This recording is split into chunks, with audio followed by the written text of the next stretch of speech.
Hello students, welcome to prep IAS. मेरा नाम है मयूरी भागवानी एंड जैसा कि आप सभी जानते हैं, आज हम 29 अप्रैल का डेली न्यूज़ एनालिसिस यहाँ करेंगे। न्यूज़ के साथ साथ पूरे इशू को डिस्कस करेंगे इन क्वेश्चन आंसर फॉर्मेट। एंड उससे पहले कुछ चीज़ें हम यहाँ देख लेते हैं। हम आपके लिए लाए हैं एक क्रैश कोर्स जो कि पूरी तरह से फ्री है and that is targeting UPSC prelims 2021। ये 17 मार्च से स्टार्ट हुआ है, 20 जून तक ये चलेगा एंड इसमें बहुत ज़्यादा फीचर्स आपको अवेल करा रहे हैं हम, जिसमें कि कॉम्प्रहेंसिवली हम आपके सिलेबस को कवर करने की कोशिश करेंगे। इसके अलावा 5 हाई क्वालिटी मॉक टेस्ट यहाँ पे आपको अवेलेबल कराएंगे।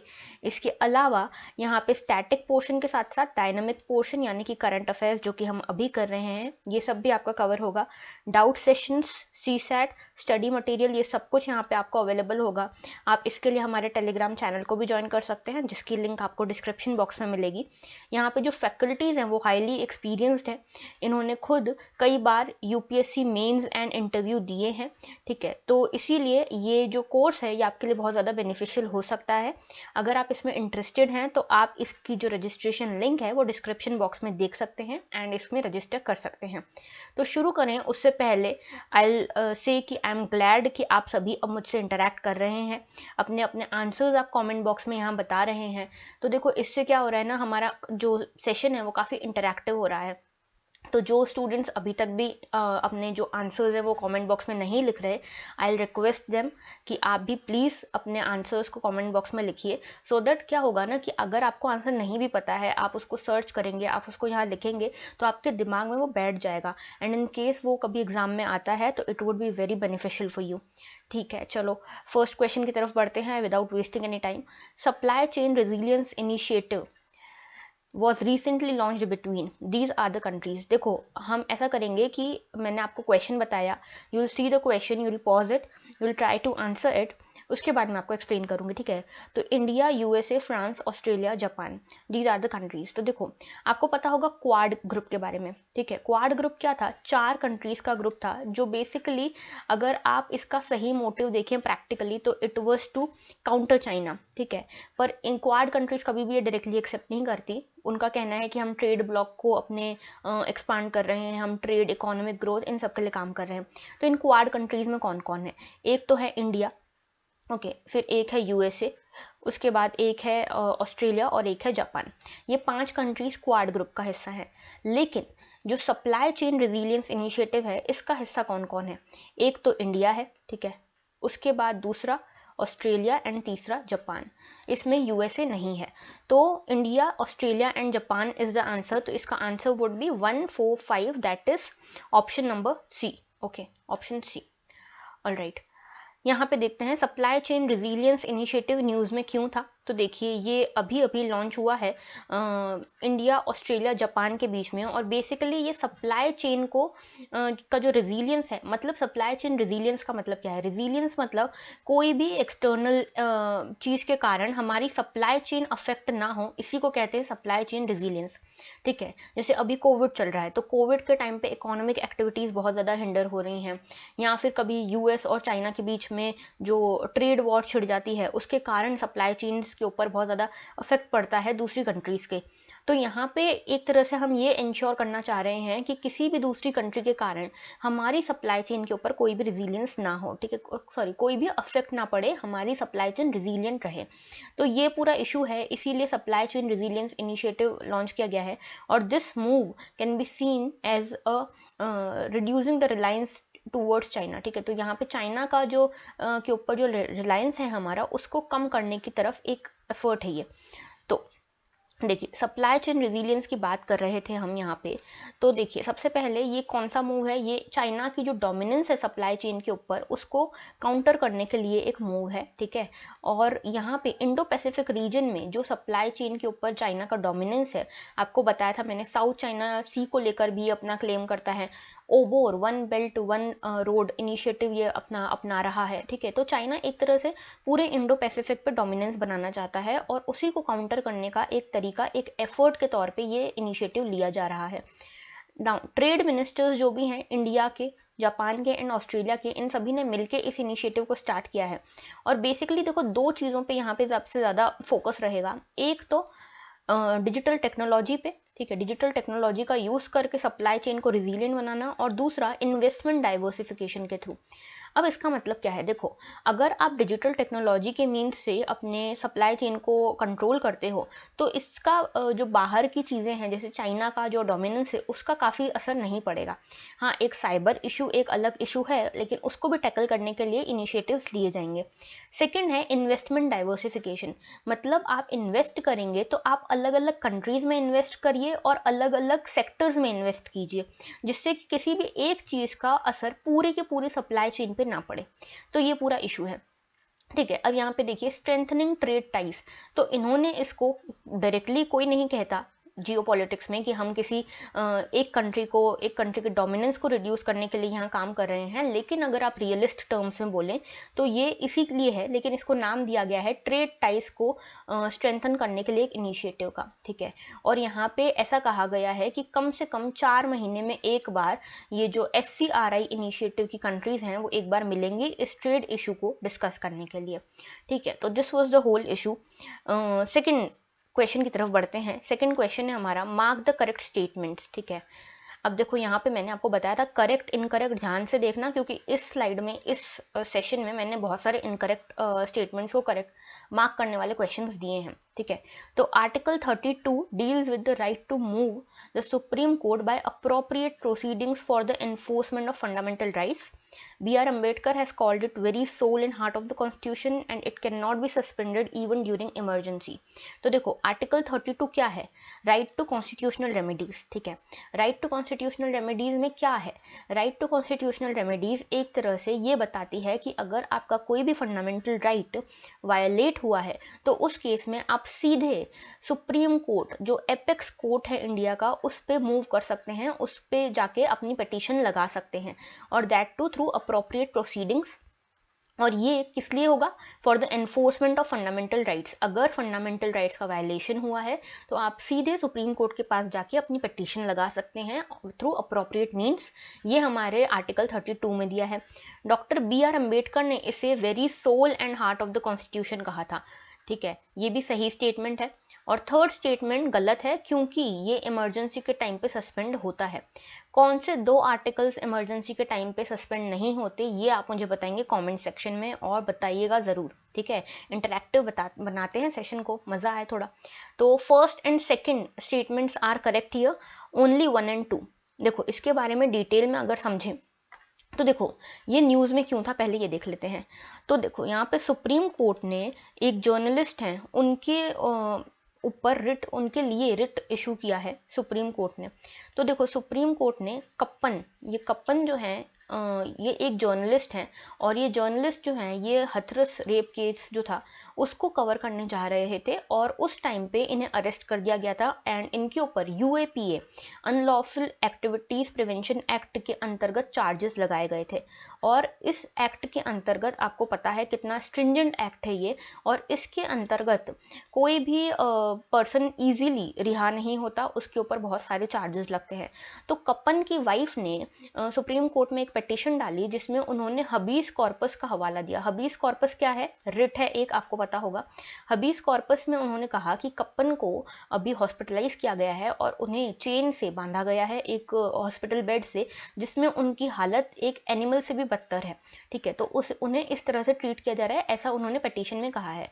तो सुप्रीम कोर्ट ने उसी को लेकर दिल्ली गवर्नमेंट सेंट्रल गवर्नमेंट को कहा है कि आप इनको दिल्ली के एक प्रॉपर हॉस्पिटल में ट्रांसफ़र कीजिए, ऐसे काम नहीं चलेगा, और सेंटर ने उसको लेकर काफ़ी ऑब्जेक्ट किया है। तो ये पूरा इशू था। तो यहाँ पे 2 चीज़ें हमारे लिए इंपॉर्टेंट हो जाती हैं, एक तो UAPA एक्ट और दूसरा हमारा जो रिट्स हैं वो। अच्छा, ये जो है जनरल स्टडीज़ पेपर 2 से रिलेट करेगा, पिछला वाला जो था वो भी पेपर 2 से था क्योंकि वो इंटरनेशनल रिलेशंस का टॉपिक था। ये जो है ये पॉलिटिका टॉपिक है, हबीस कॉर्पस इज अ रिट। ठीक है, तो ये पॉलिटिका फंडामेंटल राइट्स का टॉपिक है, और जो UAPA है ये गवर्नमेंट पॉलिसी का टॉपिक है। तो हम एक एक करके समझेंगे। पहले आर्टिकल 32 की मैं बात कर रही थी, तो देखो आर्टिकल 32 बेसिकली, अच्छा देखो फंडामेंटल राइट्स कौन से पार्ट में आते हैं, पार्ट 3 में। मैंने लास्ट टाइम आपसे क्वेश्चन पूछा था कि कितने टोटल पार्ट्स हैं, तो आप में से बहुत लोगों ने आंसर दिया था 25। आपका आंसर सही है, 25 पार्ट्स हैं, लेकिन आप जब देखने जाओगे, for other students I am telling this, okay, तो अगर आप देखने जाओगे कॉन्स्टिट्यूशन में तो आपको सिर्फ 1 से 22 तक दिखेंगे। बाकी जो 3 पार्ट्स हैं वो ए बी सी ऐसे दिखेंगे आपको, ठीक है, जैसे 9A दिखेगा आपको, 9B दिखेगा, इस तरह से पार्ट्स हैं, तो इसीलिए कुल मिला के 25 पार्ट्स हो जाते हैं। Coming back to the question, देखो पार्ट 3 जो है ये फंडामेंटल राइट्स से डील करता है। अब फंडामेंटल राइट्स हमारे पास कितने टाइप्स के हैं? 6 टाइप्स के फंडामेंटल राइट्स हैं। इन फंडामेंटल राइट्स को इन्फोर्स कराने के लिए, इनका वायलेशन ना हो, इसी के लिए एक स्पेशल फंडामेंटल राइट दिया गया है अंडर आर्टिकल 32, ठीक है। 32 itself, article 32 itself is a fundamental right, ठीक है। तो 32 आर्टिकल ये बोलता है कि अगर किसी भी फंडामेंटल राइट का वायलेशन हुआ है तो सिटीजन डायरेक्टली सुप्रीम कोर्ट की तरफ मूव कर सकता है, ठीक है। इसी के कॉन्करेंट या इसी के पैरेलल आपको दिखेगा आर्टिकल नंबर 226। 226 बोलता है अगर फंडामेंटल राइट्स का वायलेशन हुआ है तो सिटीजन हाई कोर्ट की तरफ मूव कर सकता है। लेकिन 226 जो है ये फंडामेंटल राइट नहीं है, ठीक है। मतलब आपके पास सुप्रीम कोर्ट तक जाने का राइट जो है वो फंडामेंटली आपके पास अवेलेबल है, आपको कोई नहीं रोक सकता। लेकिन हाई कोर्ट आपका केस ले या ना ले ये उसके डिस्क्रिप्शन पे बेस्ड है, ठीक है। तो 226 जो है वो फंडामेंटल राइट नहीं है, ये चीज़ याद रखना। दूसरी चीज़ जो एग्जाम में कई बार पूछी जाती है, 32 और 226 के बीच में कुछ और भी डिफरेंस है। 32 जो है इसका जो स्कोप है वो काफ़ी नैरो है, ये सिर्फ फंडामेंटल राइट्स को लेके बात करता है। लेकिन 226 जो है इसका स्कोप थोड़ा वाइड है, ये फंडामेंटल राइट्स के अलावा अदर राइट्स की भी बात करता है, ओके, ठीक है। अब आर्टिकल 32 में जो सुप्रीम कोर्ट है या हाई कोर्ट है उसके पास पावर है रिट्स इशू करने का। 5 तरह के रिट्स इशू कर सकती है सुप्रीम कोर्ट या हाई कोर्ट। ये रिट क्या है? अगर किसी पर्सन का, अगर किसी सिटीजन का फंडामेंटल राइट जो है वायलेट हुआ है और वो सुप्रीम कोर्ट के पास आते हैं तो यहाँ पे सुप्रीम कोर्ट रिट्स इशू करती है 5 तरह के, ठीक है। अब वो रिट्स कौन से हैं ये देख लेते हैं, आइए, ठीक है। तो हमारे टाइप्स ऑफ रिट्स देखते हैं। तो 5 तरह के रिट्स हैं हमारे पास बेसिकली। पहला है हबीस कॉर्पस, जो कि इस केस में भी लगाया हुआ है। हबीस कॉर्पस क्या बोलता है? हबीस कॉर्पस बोलता है कि अगर किसी भी बॉडी को, किसी भी पर्सन को इलीगली डिटेंशन किया गया है किसी भी पर्सन का, तो उस केस में वो जो पर्सन है उसको सुप्रीम कोर्ट, उसके लिए सुप्रीम कोर्ट ये रिट जारी करता है हबीस कॉर्पस का। तो किसी भी बॉडी को, किसी भी पर्सन को आप इलीगली डिटेंशन में नहीं रख सकते हैं, ठीक है। बिना कोई लीगल जुरिस्डिक्शन के आप किसी की लिबर्टी नहीं छीन सकते, ये रिट है उसके बारे में, ओके। तो पर्सनल लिबर्टी से रिलेटेड है in case of illegal detention. Second बात करें मैंडेमस की, तो मैंडेमस जो है, मैंडेमस का मतलब होता है वी कमांड, ठीक है। यानी कि कोई बड़ी कोर्ट, कोई हायर कोर्ट, ठीक है, सबऑर्डिनेट कोर्ट को या सबऑर्डिनेट पब्लिक ऑफिस को ये कह सकती है कि आपकी ये ड्यूटी बनती थी, आपने ये नहीं किया, आप इसको करने में फेल हो गए हैं, तो आप इस ड्यूटी को प्रायोरिटी बेसिस पे फॉलो अप कीजिए, ठीक है। तो it directs public official government court to perform a statutory duty, ठीक है। तो जो उनकी ड्यूटी बनती थी वो उनको करने को कहते हैं हायर कोर्ट या हायर पब्लिक ऑफिस, ठीक है। तो ये किसी प्राइवेट पर्सन के लिए इशू नहीं किया जा सकता मैंडेमस, लेकिन habeas corpus private as well as public दोनों के लिए, पब्लिक ऑफिस हो या प्राइवेट ऑफिस हो या इंडिविजुअल हो, सभी के लिए हबीस कॉर्पस है, लेकिन मैंडेमस सिर्फ पब्लिक ऑफिस के लिए है, ठीक है। को वारंटो, को वारंटो जो है ये बोलता है कि अंडर व्हाट अथॉरिटी, मतलब कि आप किस अथॉरिटी के अंतर्गत ये पावर्स को एक्सरसाइज कर रहे हैं। तो it shows by what warrant is a person holding public office, मतलब कि अगर कोई पर्सन इलीगली किसी पब्लिक ऑफिस को लेकर बैठा है, उसकी पावर्स एक्सरसाइज कर रहा है, तो उसके अगेंस्ट ये को वारंटो जारी किया जाता है। जैसे कि अगर हाई कोर्ट जो है, हाई कोर्ट में जो जजेस हैं उनकी एज कितनी होनी चाहिए? 62 से ज़्यादा नहीं होनी चाहिए। तो 62 से बड़ा अगर कोई जज है तो खुद ही जो कोर्ट है वो उस जज को इनएलिजिबल कर देती है उस पोस्ट को होल्ड करने के लिए, और अगर फिर भी वो खाली ना करे तो उसके अगेंस्ट आप को वारंटो रिट इशू करवा सकते हैं बाय सुप्रीम कोर्ट और हाई कोर्ट, ओके।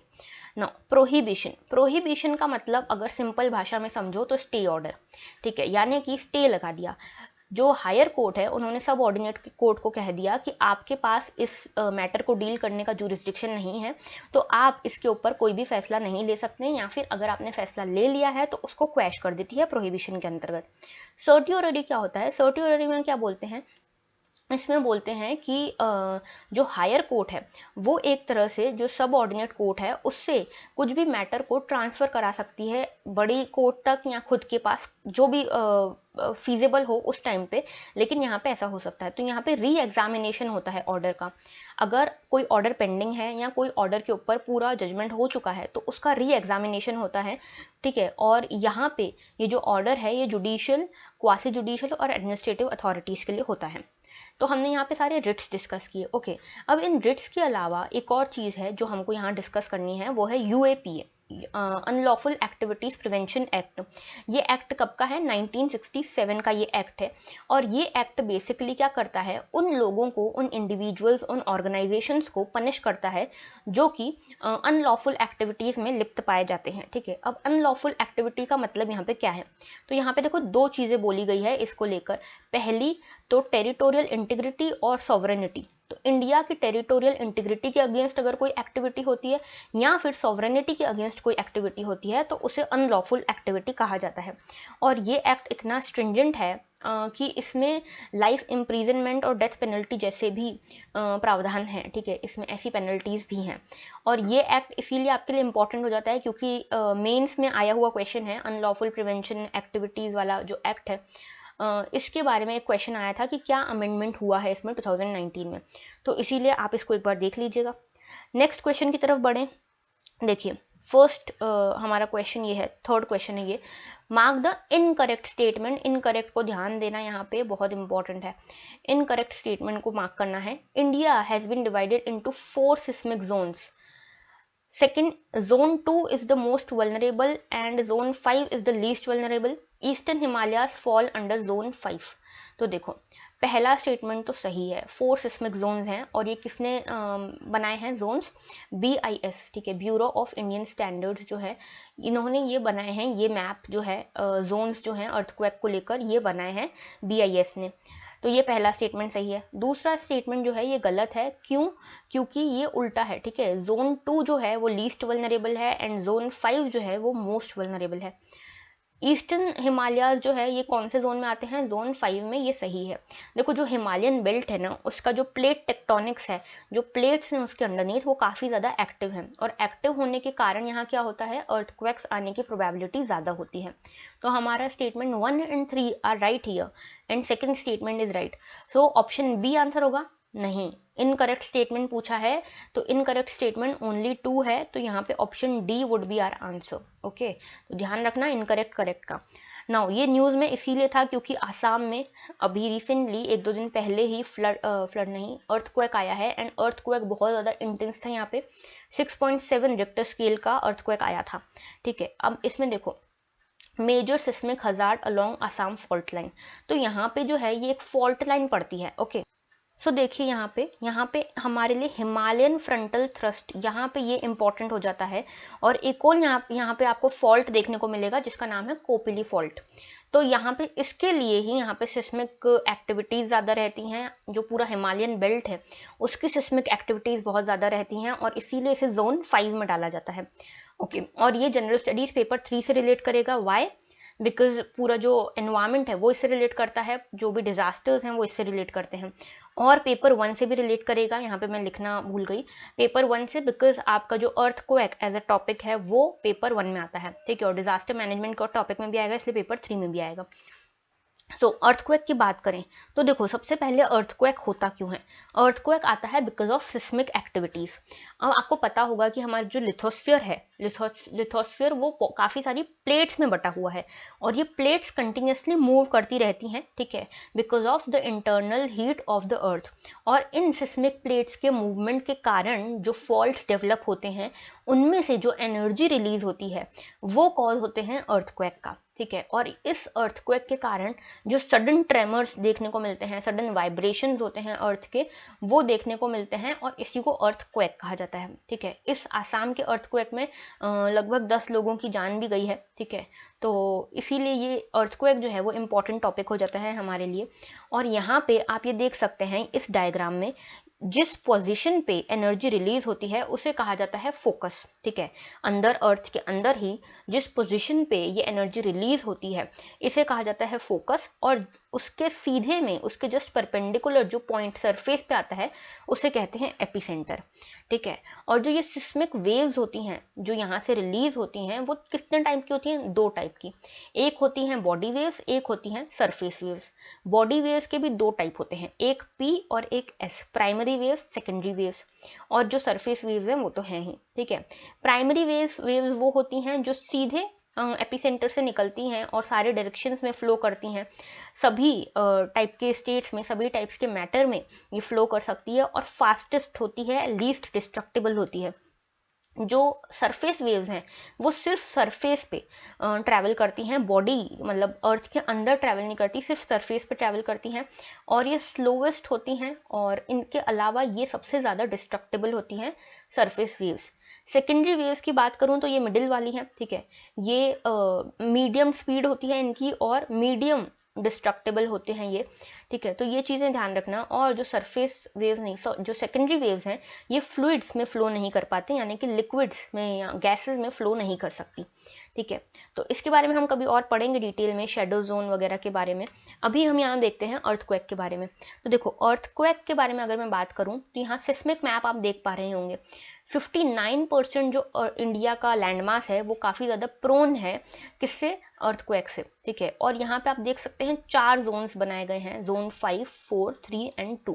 जो 2 है वो सबसे कम वल्नरेबल है, बहुत माइनर ट्रेमर्स यहाँ देखने को मिलते हैं। जोन 5 जो है ये काफ़ी ज़्यादा एक्टिव है, काफ़ी ज़्यादा वल्नरेबल है टू द अर्थक्वेक ना। देखो आपको पता होना चाहिए पूरा नॉर्थ ईस्ट वाला पोर्शन, ईस्टर्न हिमालयास जोन 5 में आता है। कुछ पोर्शन हिमालयन बेल्ट के भी जोन 5 में आते हैं, बाकी जो बच गया वो जोन 3 में तो आता ही आता है हिमालय वाला। जो मिडिल इंडिया है, मिड इंडिया जो है, हिंटरलैंड्स जो हैं, ये सब जोन 2 में आते हैं, ठीक है। यहाँ पे देखो ये जोन जो है 3 क्यों है? ये जोन 3 इसीलिए क्योंकि यहाँ पे विंध्यास, अरावलीज आपको देखने को मिलेंगे, नर्मदा रिफ्ट वैली देखने को मिलेगी, इसीलिए ये जो है यहाँ पे आपको ये दिखेगा, ये जोन 3 में आते हैं, ओके। अब देखो इंडिया जो है काफ़ी ज़्यादा प्रोन है इसके लिए और टेक्टोनिकली एक्टिव है, क्योंकि हमारी जो प्लेट है इंडियन प्लेट वो यूरेशियन प्लेट में कंटिन्यूसली यूरेशियन प्लेट की तरफ बढ़ रही है, ठीक है। और हिमालयाज हमारी यंग फोल्ड माउंटेन्स हैं, तो इसीलिए हमारी जो प्लेट्स हैं टेक्टोनिकली काफ़ी ज़्यादा एक्टिव हैं और इसीलिए अर्थक्वेक की जो प्रोबेबिलिटी है इंडिया में काफ़ी ज़्यादा रहती है। और जो इस पे अब देखो इसके 2 स्केल्स हैं, एक तो है रिक्टर स्केल और एक है मर्कैली स्केल। मर्कैली स्केल जो है ये इंटेंसिटी को डिफाइन करता है और रिक्टर स्केल जो है वो मैग्नीट्यूड को बताता है कि कितनी एनर्जी रिलीज हुई है। जो रिक्टर स्केल है वो सिर्फ 0 to 10 की स्केल पे होता है और मर्कैली स्केल कितनी स्केल पे होता है? 1 to 12 की स्केल पे, ठीक है। और ये बताता है कितना डैमेज हुआ है, कितनी इंटेंसिटी का जो था अर्थक्वेक वो था, ओके। नेक्स्ट बढ़ते हैं अगले क्वेश्चन की तरफ। तो देखो next question is Myanmar is surrounded by which of the following countries. तो बहुत सारी कंट्रीज के नाम मैंने दिए हैं, आपको बताना है कौन सी कंट्री म्यांमार को सराउंड करती है। तो देखो आपको पता होगा इंडिया तो भाई करती है, ठीक है, इंडिया करती है। चाइना भी करती है म्यांमार को सराउंड। थाईलैंड एक बार समझते हैं इसको क्या है। लाओस, अब देखो जो ईस्ट वाली कंट्रीज है ना, साउथ ईस्ट एशिया वाली, वो बहुत कंफ्यूजिंग है, इसलिए उनका मैप बहुत अच्छे से देखना। अब देखो लाओस जो है ये लैंडलॉक्ड कंट्री है और लैंडलॉक्ड कंट्री होने के साथ ये म्यांमार को भी सराउंड करती है। थाईलैंड भी इसको सराउंड करता है और बांग्लादेश भी इसको सराउंड करता है, सिर्फ कंबोडिया नहीं करता। तो 5 के अलावा जितने भी ऑप्शन हैं वो सब इसका आंसर होगा। तो इसका आंसर वुड बी 1 2 3 4 6, मतलब ऑप्शन नंबर सी, ओके। तो ये इसका आंसर है, ओके। आगे बढ़ते हैं। देखो अब ये क्यों न्यूज़ में था। म्यांमार में एक कू हुआ है। कू का मतलब क्या है? देखो कू का मतलब होता है तख्ता पलट, यानी कि किसी भी इलीगल मीन से, किसी भी वायलेंट मीन से अगर आप गवर्नमेंट को हटा देते हो और मिलिट्री का रूल कर देते हो उधर उस एरिया में, तो उसको कहते हैं कू, ठीक है। तो म्यांमार में कू हुआ है, इसलिए म्यांमार की जो लोकेशन है वो भी इंपॉर्टेंट हो जाती है और म्यांमार की हिस्ट्री भी थोड़ी सी इंपॉर्टेंट हो जाती है। अब देखो ये न्यूज़ में इसीलिए था क्योंकि यहाँ पे फिर से जो जनता गवर्नमेंट आई है, जनता गवर्नमेंट यानी कि मिलिट्री गवर्नमेंट है, जनता उधर वहाँ पे मिलिट्री को कहा जाता है। तो मिलिट्री गवर्नमेंट आने के कारण कई सारे बॉर्डर स्टेट्स जो है म्यांमार के वो काफ़ी डिस्टर्ब्ड हैं, इसीलिए ये न्यूज़ में था। और ये हमारे पेपर 2 से रिलेट करेगा, यानी कि इंटरनेशनल रिलेशन से, ठीक है। अब कू की बात करें तो देखो मैं थोड़ा सा हिस्ट्री आपको बता देती हूँ पहले। 1948 में म्यांमार को भी ब्रिटेन से आज़ादी मिली, ठीक है। ब्रिटिशर्स यहाँ पे पहले रूल कर रहे थे जैसे इंडिया में कर रहे थे। 1948 में इनको यहाँ से ब्रिटिशर्स से आज़ादी मिलती है। 48 के बाद 62 में 1962 में यहाँ पे मिलिट्री गवर्नमेंट आ जाती है। तो जो 62 से स्टार्ट होती है तो 2011 तक यहाँ पे मिलिट्री गवर्नमेंट ही रहती है, ठीक है। आफ्टर 2011 यहाँ पे एक होप आती है डेमोक्रेसी की, और 2015 में फ्री एंड फेयर इलेक्शंस होते हैं पहली बार म्यांमार में। यहाँ पे मल्टीपल पार्टीज हिस्सा लेती हैं, और यहाँ पे नेशनल लीग ऑफ डेमोक्रेसी जो आंग सान सू की जो है, नोबेल प्राइज विनर भी हैं ये, ठीक है। तो आंग सान सू की जिनको पीस अवार्ड मिला था, नोबेल पीस अवार्ड, ये इनकी जो पार्टी है नेशनल लीग फॉर डेमोक्रेसी, ये यहाँ पे 2015 के इलेक्शंस जीत के आते हैं और एक प्रॉपर डेमोक्रेटिक गवर्नमेंट बनाते हैं। एक चीज़ आपको यहाँ पे पता होनी चाहिए कि कॉन्स्टिट्यूशन जो है 2008 में एक कॉन्स्टिट्यूशन आया था म्यांमार का, जिसमें 25% जो सीट्स थी वहाँ के जो पार्लियामेंट है, वो जो 25% सीट्स थी वो मिलिट्री ऑफिशियल्स के लिए रिजर्व्ड है, ठीक है। ये यहाँ का बिल्कुल इंटरेस्टिंग फैक्ट है, तो आपको पता होना चाहिए। तो यहाँ पे देखो क्या हुआ, 2015 में जो आंग सान सूकी की जो गवर्नमेंट है उसने यहाँ पे रूल किया, एक प्रॉपर फ्री फेयर इलेक्शंस हुए, डेमोक्रेटिक कंट्री बन गई थी म्यांमार। नाउ 2020 में फिर से इलेक्शन हुए 5 साल के बाद, यहाँ पे फिर से नेशनल लीग फॉर डेमोक्रेसी जो पार्टी है ये फिर से यहाँ पे इलेक्शन जीत गई, और ये अपना पहला सेशन होल्ड करती ही उसके पहले यहाँ पे तख्ता पलट हो गया, कू हो गया, और मिलिट्री ने इसकी पूरी गवर्नमेंट को पलट दिया, ठीक है। पूरी गवर्नमेंट पे कब्जा कर दिया, सीज कर दिया। तो ये पूरा इशू था। अब देखो म्यांमार इसीलिए यहाँ पे इम्पोर्टेंट हो जाता है, ठीक है। म्यांमार की अब लोकेशन देखें तो देखिए यहाँ पे ये साउथ ईस्ट एशिया में पड़ता है, ठीक है। इंडिया का इमीडिएट नेबर है, ठीक है। जो हमारे नॉर्थ ईस्टर्न स्टेट्स हैं वो यहाँ से सीधे लगते हैं, ठीक है। अरुणाचल, नागालैंड, मणिपुर, मिजोरम, ये सब यहाँ पे लगते हैं, ठीक है, सीधे।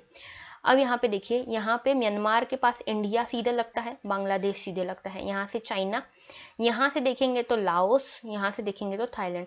देखो बांग्लादेश बहुत थोड़ा सा लगता है, ठीक है। तो यहाँ पे आप देखना कि वियतनाम बिल्कुल नहीं लगता है, और यहाँ पे मलेशिया जाता है नीचे, वो भी नहीं लगेगा। कंबोडिया यहाँ बाहर है, बाहर की ओर है, तो ये भी नहीं लगेगा। बाकी सारी कंट्रीज इसको सराउंड करती हैं। देखो मैपिंग बहुत इंपॉर्टेंट है, बिल्कुल अच्छे से कर लेना। रोज़ आप अपने पूरे शेड्यूल में से 15-20 मिनट, आधा घंटा रोज़ मैपिंग को दीजिएगा, क्योंकि प्रीलिम्स पास में है, ठीक है। अब देखो यहाँ पे और कौन कौन सी लोकेशन इंपॉर्टेंट है, क्योंकि कई बार क्या होता है प्लेसेस सीधे पूछ लेते हैं यूपीएससी में कि ये प्लेस कहाँ से रिलेटेड है। तो देखो यहाँ पे काचिन एरिया है एक, जो चाइना से बॉर्डर करता है म्यांमार का, ये वाला जो एरिया है ये काफ़ी ज़्यादा डिस्टर्ब्ड है, ओके। इसके अलावा साल्विन रिवर निकलती है म्यांमार से ही, एंड इसके अलावा मंडले, नेपिडो, यंगून, करेन, ये इंपॉर्टेंट है, ठीक है। तो ये सारे इंपॉर्टेंट एरियाज हैं, Kachin, Salween river, Mandalay, Naypyidaw, Yangon and Karen, ठीक है। Karen and Kachin are very important here, क्योंकि ये दोनों बॉर्डर एरियाज हैं जो अभी डिस्टर्ब्ड चल रहे हैं, ठीक है। और इसके अलावा ये भी चीज़ याद रखना कि जो रोहिंग्या मुस्लिम्स की प्रॉब्लम है, ठीक है, जो रोहिंग्या मुस्लिम्स माइग्रेट करके आए हैं वो म्यांमार से ही माइग्रेट करके आए हैं, ओके। तो ये चीज़ें याद रखना है। मेनली बुद्धिस्ट कंट्री है, और आंग सान सूकी के बारे में आप सभी ने सुना होगा, नोबेल पीस विनर है ये, ठीक है। तो चलो इसके बाद आगे बढ़ते हैं नेक्स्ट क्वेश्चन की तरफ। Mark the correct statement about scrappage policy. तो देखो स्क्रैपेज पॉलिसी अभी न्यूज़ में थी, क्योंकि यहाँ पे जो व्हीकल्स जो पुरानी हो गई हैं उनको स्क्रैप करने की बात की गई थी। तो ये अनाउंस की गई थी 2021-22 में। जो 20 ईयर्स से पुरानी व्हीकल्स हैं उनको डी रजिस्टर किया जाएगा, और फिटनेस टेस्ट का प्रोविजन है यहाँ पे। तो तीनों स्टेटमेंट्स करेक्ट हैं, all of the above are correct, ठीक है। तो देखो इसके बारे में बात करें तो सबसे पहले ये न्यूज़ में क्यों था। क्रिसिल एक रेटिंग एजेंसी है, यहाँ पे देखिए आप, क्रिसिल जो है यहाँ पे एक रेटिंग एजेंसी है। इसने ये कहा है कि जो इंसेंटिव यहाँ पे दिया जा रहा है वो काफ़ी ज़्यादा अनअट्रैक्टिव है, बहुत लिमिटेड इंसेंटिव दिया जा रहा है स्क्रैपेज पॉलिसी में, इसीलिए ये पॉलिसी बहुत अनअट्रैक्टिव हो जाती है, ऐसा कहा है क्रिसिल जो एक रेटिंग एजेंसी है। आप मुझे कॉमेंट सेक्शन में बताइएगा कौन कौन सी और रेटिंग एजेंसीज हैं इंडिया की, ठीक है। अब देखो ये जनरल स्टडीज़ पेपर 2 से रिलेट करेगा, बिकॉज गवर्नमेंट पॉलिसी का इशू है, ठीक है। अब देखो देखो यहाँ पे आप देख सकते हैं कि जो ये पूरा स्क्रैपेज पॉलिसी है ये मार्च में अनाउंस की गई थी, ठीक है, और फर्स्ट सबसे पहले इसे बजट में अनाउंस किया गया था 2021-22 के। इसमें देखो एम क्या है कि जो व्हीकल्स बहुत पुरानी हो चुकी हैं उनको स्क्रैप कर दिया जाए, जो कि एनवायरमेंट के लिए भी अच्छा हो और इससे रेवेन्यू भी मिले, और इसके अलावा जो व्हीकल्स हैं उनको सुरक्षित बनाया जाए, रोड्स को सुरक्षित बनाया जाए, एक्सीडेंट्स को कम किया जाए, ये पूरा एम है यहाँ पे। और इसमें एस्टिमेट ये किया जा रहा है कि 51 लाख लाइट मोटर व्हीकल्स को जो 20 साल से पुरानी है उनको स्क्रैप किया जाएगा, और 15 साल से पुरानी 34 लाख व्हीकल्स को यहाँ पे स्क्रैप किया जाएगा। स्क्रैप किया जाना मतलब खत्म, वो व्हीकल अब यूज नहीं कर सकते आप रोड्स पे, और उसको डीरजिस्टर कर दिया जाएगा, ठीक है।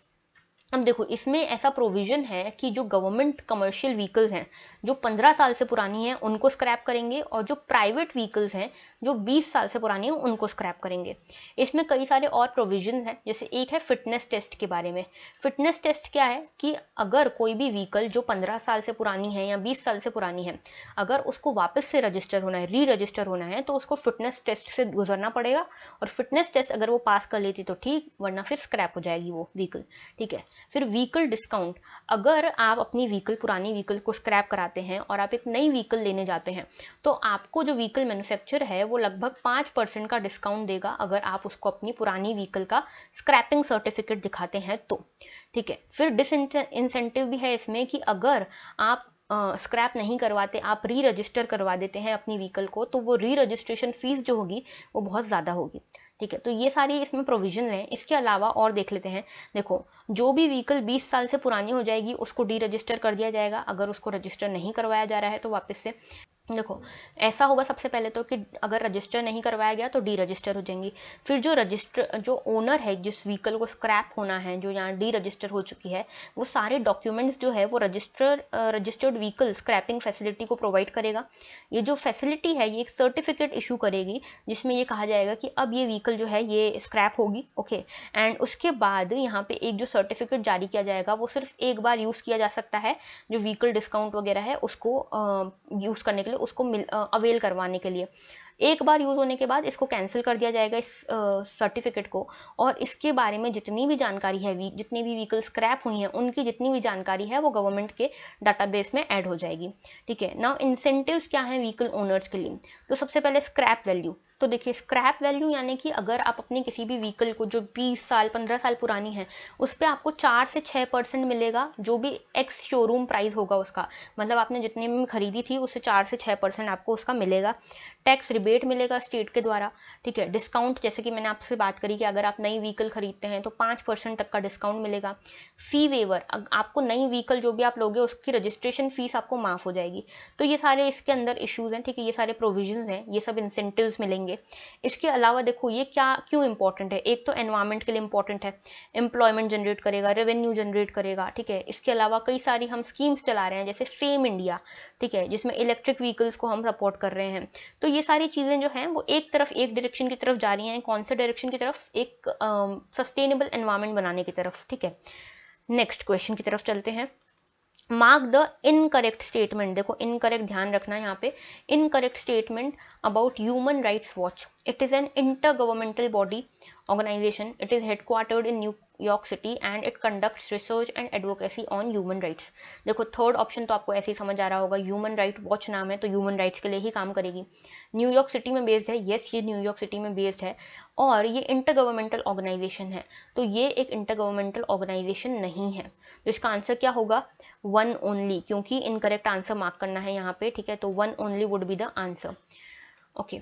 नाउ देखो ये इंटर गवर्नमेंटल नहीं नॉन गवर्नमेंटल बॉडी है। अच्छा सबसे पहले तो ये न्यूज़ में क्यों थी ये समझ लेते हैं। तो देखो ये न्यूज़ में इसलिए थी क्योंकि ह्यूमन राइट वॉच जो ऑर्गेनाइजेशन है इन्होंने इजराइल के ऊपर ऐसे इल्ज़ाम लगाए हैं कि आप अपर्थाइड कर रहे हैं पैलेस्टीनियंस के ऊपर। अपर्थाइड के बारे में अगर आपको पता हो तो देखो ये साउथ अफ्रीका में यूज़ की गई टर्म है। हमारे गांधी जी जो थे साउथ अफ्रीका में रहे थे कुछ समय के लिए और उन्होंने इसके खिलाफ आवाज़ उठाई थी। नो अपर्थाइड क्या है, बेसिकली ये रेशियल डिस्क्रिमिनेशन की पॉलिसी है, ठीक है, मतलब जो ब्लैक्स एंड वाइट्स के बीच में जो रेशियल डिस्क्रिमिनेशन होता है उसी को कहते हैं अपर्थाइड। तो इसराइल के ऊपर ऐसे इल्ज़ाम लगाए हैं ह्यूमन राइट्स वॉच ने कि आप जो पैलेस्टीनियन अरब्स हैं उनके ऊपर ज्यूइश डोमिनेंस लगा के, इतना ज़्यादा ज्यूइश डोमिनेंस इम्पोज करके उनको काफ़ी ज़्यादा सप्रेस कर रहे हो और उनके अगेंस्ट डिस्क्रिमिनेट कर रहे हो, ऐसा इल्ज़ाम लगाया है ह्यूमन राइट वॉच ने, जबकि इसराइल ने इन सभी इल्ज़ामों को नकार दिया है, ठीक है। तो अब ये इशू हमने इसराइल और फ़लस्तीन का इशू हमने डिस्कस किया था, जिसमें हमने ऑस्लो अकॉर्ड्स के बारे में समझा था, ठीक है। इसके अलावा हमने 2 स्टेट पॉलिसी के बारे में भी समझा था, ठीक है। तो ये चीज़ आप याद कर लीजिएगा, रिवाइज कर लीजिएगा ना। देखो ह्यूमन राइट वॉच जो है ये न्यूज़ में इसीलिए था, ठीक है, और इसके बारे में अगर देखें तो 1978 में ये बॉडी इस्टेब्लिश हुई थी और ये इंटरनेशनल नॉन गवर्नमेंटल बॉडी है, which is very important, non governmental body है और ये बेसिकली ह्यूमन राइट्स के लिए काम करती है। इसमें सभी के ह्यूमन राइट्स जितने भी सेक्शंस हैं, वीकर सेक्शंस हैं, सप्रेस्ड सेक्शंस हैं, जैसे वुमेन हो गए, चिल्ड्रन हो गए, रिफ्यूजीज हो गए, माइग्रेंट्स हो गए, पॉलिटिकल प्रिजनर्स, इन सभी के लिए काम करता है और न्यूयॉर्क में बेस्ड है, ठीक है। लास्ट क्वेश्चन है ये आज का हमारा, लार्ज एरिया सर्टिफिकेशन। तो देखिए, mark the correct statement about large area certification scheme. Launched by Ministry of Environment, Forest and Climate Change, refers to unique quick certification program to harness potential of organic farming and renewed on annual basis through annual verification। तो देखो large area certification scheme क्या है, basically मैं आपको बता देती हूँ, organic farming से रिलेटेड है। तो ये ministry of forest, environment forest नहीं, मिनिस्ट्री ऑफ एग्रीकल्चर की स्कीम है। पहला स्टेटमेंट गलत है। दूसरा स्टेटमेंट सही है कि ये क्विक सर्टिफिकेशन प्रोवाइड करती है, जिस भी एरिया में ऑर्गेनिक फार्मिंग होने लगती है, ऑर्गेनिक खेती होने लगती है, वहाँ पे क्विक सर्टिफिकेट प्रोवाइड करती है ये स्कीम, ओके। और एनुअल बेसिस पे इसे रिन्यू किया जाता है, हर एनुअल बेसिस पे इसको वेरीफाई किया जाता है कि क्या यहाँ पे अभी भी ऑर्गेनिक फार्मिंग होती है। तो 2 और 3 इसका आंसर है, ठीक है, ओनली 2 और 3, ठीक है, क्योंकि फर्स्ट स्टेटमेंट गलत है, मिनिस्ट्री ऑफ एग्रीकल्चर के अंतर्गत आती है ये। तो large area certificate scheme basically देखो क्या है, बेसिकली ये स्कीम जो है ये क्विक सर्टिफिकेट प्रोवाइड करेगी उन एरियाज को जो ऑर्गेनिक फार्मिंग करते हैं, ठीक है, और इसके कई सारे फिर उनको बेनिफिट्स भी मिलेंगे। तो देखो यहाँ पे ये न्यूज़ में इसीलिए थी क्योंकि अंडमान एंड निकोबार जो यूनियन टेरिटरी हमारी, वो पहली ऐसी लार्ज कॉन्टीजियस टेरिटरी बनी है जिसको ऑर्गेनिक सर्टिफिकेशन मिला है under large area certification scheme. मतलब पूरा जो अंडमान निकोबार है उसका एक बहुत बड़ी टेरिटरी है जिसको ये सर्टिफिकेशन मिला है ऑर्गेनिक फार्मिंग का under large area certification scheme. तो पहली ऐसी टेरिटरी बनी है अंडमान निकोबार की जो टेरिटरी है वो, और ये मैंने आपको बताया ऑर्गेनिक फार्मिंग के लिए एक सर्टिफिकेट प्रोवाइड करती है। तो department of agriculture and farmer welfare की ये स्कीम है, ठीक है, और ये परंपरागत कृषि विकास योजना के अंतर्गत आई है। देखो मैं आपको थोड़ा समझाती हूँ। आपको पता होगा national mission for sustainable agriculture, ये national mission for sustainable agriculture के अंतर्गत एक प्रोग्राम आता है soil health management. Soil health management के अंतर्गत आती है परंपरागत कृषि विकास योजना, ठीक है, और इसके अंतर्गत अब ये स्कीम आएगी लार्ज एरिया सर्टिफिकेशन स्कीम। अब देखो हम परंपरागत कृषि विकास योजना की बात करें तो ये 2015 की स्कीम है, ओके, और ये जो है ये बेसिकली ऑर्गेनिक फार्मिंग की तरफ फोकस करती है और ये ऐसे विलेजेस बनाने की कोशिश करती है जो ऑर्गेनिक फार्मिंग के ऊपर बेस्ड हो, ओके, और क्लस्टर बेसिस में काम करती है, क्लस्टर बेस्ड काम करती है कि क्लस्टर्स में जो पूरे के पूरे विलेजेस हैं उनको ऑर्गेनिक फार्मिंग की तरफ ले जाना, ठीक है।